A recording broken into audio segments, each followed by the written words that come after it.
ಮಕ್ಕಳಾಗಿ ಭಾರತದಲ್ಲಿ ನಾವೆಲ್ಲರೂ ಒಂದೇ ಏಕತೆಯಿಂದ ಬಾಳುತ್ತೇವೆ, ಸಾಮರಸ್ಯತೆ ಇರ್ತೇವೆ ಎಂದು ನಾವು ಎಲ್ಲರೂ ಒಂದು ಆಜ್ಞಾಪನೆಯನ್ನು ಮಾಡ್ತೇವೆ.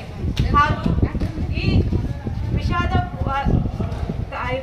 ಮಾತುಗಳನ್ನು ಆಡಿದ್ದಕ್ಕೆ ಅವರಿಗೆ ತಕ್ಕ ಶಿಕ್ಷೆ ಕೂಡ ಆಗಬೇಕು.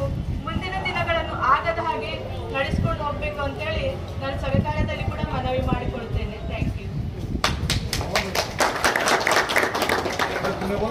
मैं मुस्लिम मुत्तहदा काउंसिल और तमाम तंजीम और हमारे महिला संगठन की जानिब से मैं अदमन ये गुजारिश करूँगा राज्यपाल साहब और मुख्यमंत्री साहब से कि औरतों के हुकूक के ताल्लुक से जहाँ औरतों को बड़ी मौजूद के आने नज़रों से देखा जाता है, इज्जत की नज़रों से देखा जाता है, ये हमारे कोयम्पू का नाड़ है, ये हमारे केम्पे गौड़ा जी का नाड़ है, ये सुल्तान टीपू का नाड़ है, ये यहाँ चित्तूर की रानी चन्नम्मा जी का नाड़ है।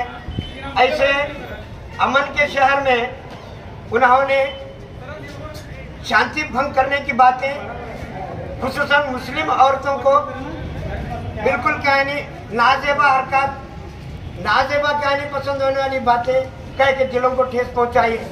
यहाँ तमाम धर्म के लोग एक दूसरे का एहतराम करते हुए जाते हैं। हिंदू घर की चाबी मुस्लिम घर में होती है, पड़ोसी के घर में। मुसलमान की चाबी अगर कहीं सफ़र में जाना होता है तो हिंदू घर में होती है। ये ऐसा क्या नहीं संस्कृति का नाड़ है। यहाँ शांति भंग करने की कोशिश करने वाले कल्लड़ प्रभाकर जिन्होंने श्रीरंगपट्टन में हमारी खुसूसन क्या नहीं मुस्लिम औरतों की इज्जत को तार तार करने के लिए जो नाजेबा अल्फाज इस्तेमाल करते हुए मैं हमारे मुख्यमंत्री जी से राज्यपाल जी से ये अदमन गुजारिश करूँगा कि पुलिस डिपार्टमेंट अपनी रजाकाराना तौर पर उन पर केस दायर करते हुए इनको सलाखों के पीछे करने की सूचनाएं दें। मैं इतना कहते हुए मेरी बहन से मैं गुजारिश करूँगा कि दो बातें पेश करें।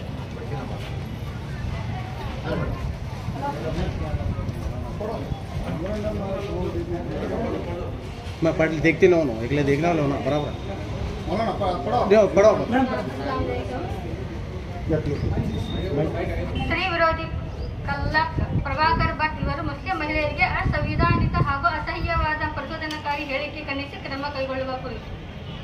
ಮಾನ್ಯರೇ, ಇದರಲ್ಲಿ ನಾವು ಅಧ್ಯಕ್ಷರು, ಪದಾಧಿಕಾರಿಗಳು, ಮುಸ್ಲಿಂ ಮುತ್ತಹಿದಾ ಕೌನ್ಸಿಲ್ ಶಾಖೆ ಮುದ್ದೇಬ್ಯಾಳ ಹಾಗೂ ಮಹಿಳಾ ಪರ ಸಂಘಟನೆ ಮುದ್ದೇಬ್ಯಾಳ ಈ ಮೂಲಕ ಬರಕೊಂಡ ಮನವಿ ಏನೆಂದರೆ, ನಮ್ಮ ದೇಶ ಸರ್ವ ಜನಾಂಗ ಶಾಂತಿಯ ತೋಟ. ಇಲ್ಲಿ ಎಲ್ಲ ಧರ್ಮ ಜಾತಿಯವರು ಸಮಾನರಾಗಿ ಜೀವಿಸುವ ಹಕ್ಕು ಭಾರತ ಸಂವಿಧಾನದಲ್ಲಿ ಎಲ್ಲರಿಗೂ ನೀಡಿದೆ. ಸೌಹಾರ್ದತೆಗೆ ಹೆಸರಾದ ನಮ್ಮ ದೇಶ ರಾಜ್ಯದಲ್ಲಿ ಕೆಲವು ಮತಾಂಧರು ತಮ್ಮ ಸ್ವಾರ್ಥಕ್ಕಾಗಿ ತಮ್ಮ ಬೆಳೆಯನ್ನು ಬೇಯಿಸಿಕೊಳ್ಳುವ ಉದ್ದೇಶದಿಂದ ಒಂದು ಧರ್ಮ ಜಾತಿಯ ಬಗ್ಗೆ ಪ್ರಚೋದನಾತ್ಮಕವಾಗಿ ಹೇಳಿಕೆಯನ್ನು ನೀಡುತ್ತಿರುವುದು ಖಂಡನಾರ್ಹ ವಿಷಯವಾಗಿದೆ. ಹೀಗಿರುವಾಗ ದಿನಾಂಕ 24/12/2023 ಶ್ರೀರಂಗಪಟ್ಟಣದಲ್ಲಿ ಹನುಮ ಜಯಂತಿ ಅಂಗವಾಗಿ ಆಯೋಜಿಸಿದ ಹನುಮ ಮಾಲೆ ಸಂಕೀರ್ತನ ಯಾತ್ರೆ ಸಮಾರಂಭದಲ್ಲಿ ಮಾತನಾಡಿದರು. ಕಲ್ಕಂಡ ಪ್ರಭಾಕರ್ ಭಟ್ ಇವರು ಮುಸ್ಲಿಂ ಮಹಿಳೆಯರಿಗೆ ದಿನಕ್ಕೆ ಒಬ್ಬ ಗಂಡ, ಅವರಿಗೆ ಪರ್ಮನೆಂಟ್ ಗಂಡ ಇರಲಿಲ್ಲ. ಪರ್ಮನೆಂಟ್ ಗಂಡನನ್ನು ಕೊಟ್ಟಿದ್ದು ಮೋದಿ ಸರ್ಕಾರ. ಮುಸ್ಲಿಂ ಯುವಕರು ಮಾತ್ರ ಅಲ್ಲ, ಮುಸ್ಲಿಂ ಯುವತಿಯರು ಮೋಸ ಮಾಡುತ್ತಿದ್ದಾರೆ. ಇಂದು ಯುವತಿಯರನ್ನ ಲವ್ ಜಿಹಾದ್ ಮಾಡುತ್ತಿದ್ದಾರೆ. ನಿಮ್ಮಲ್ಲಿ ಯುವಕರು ಇಲ್ಲವೇ ಎಂದು ಹೇಳಿಕೆ ನೀಡಿದ್ದಾರೆ. ಈ ಹೇಳಿಕೆಯು ಮಹಿಳೆಯರ ಖಾಸಗಿತನ, ಮಹಿಳೆಯನ್ನು ಲೈಂಗಿಕವಾಗಿ ನಿಂದಿಸುವ ಮಹಿಳೆಯರ ಖಾಸಗಿ ವಿಷಯವನ್ನು ಅಶ್ಲೀಲಗೊಳಿಸುವಿಕೆಯಂತಹ ಮಾತುಗಳನ್ನಾಡಿ ಮಹಿಳೆಯರ ಘನತೆಗೆ ಕುಂದು ತರುವಂತೆ ಮಾಡಿದ ಇವರ ಹೇಳಿಕೆಯನ್ನು ತೀವ್ರವಾಗಿ ಖಂಡಿಸುತ್ತೇವೆ. ಇವರ ಹೇಳಿಕೆ ಕೇವಲ ಮುಸ್ಲಿಂ ಸಮುದಾಯದ ಮಹಿಳೆಯರಿಗೆ ಮಾತ್ರ ಹೇಳಿದ ಮಾತುಗಳಲ್ಲ, ಬದಲಾಗಿ ಇದು ಇಡೀ ಮಹಿಳಾ ಸಮಾಜಕ್ಕೆ ಅವಮಾನ ಮಾಡಿದ ಹೇಳಿಕೆಯಾಗಿದೆ. ತಮ್ಮ ಈ ಅಶ್ಲೀಲವಾದ ಹೇಳಿಕೆಯನ್ನು ವಾಪಸ್ ತೆಗೆದುಕೊಳ್ಳಬೇಕು ಹಾಗೂ ಮಹಿಳೆಯರೆಲ್ಲ ಕ್ಷಮೆ ಯಾಚಿಸಬೇಕು. ಅದೇ ರೀತಿಯಾಗಿ ಇಂತಹ ಪ್ರಚೋದನಕಾರಿ ಹೇಳಿಕೆಯನ್ನು ನೀಡಿದ ಕಲ್ಲಡದ ಪ್ರಭಾಕರ್ ಅವರನ್ನು ತೀವ್ರ ಗತಿಯಲ್ಲಿ ಬಂಧಿಸಬೇಕು ಅಂತ ಆಗ್ರಹಪಡಿಸುತ್ತೇವೆ. ವಂದನೆಗಳು.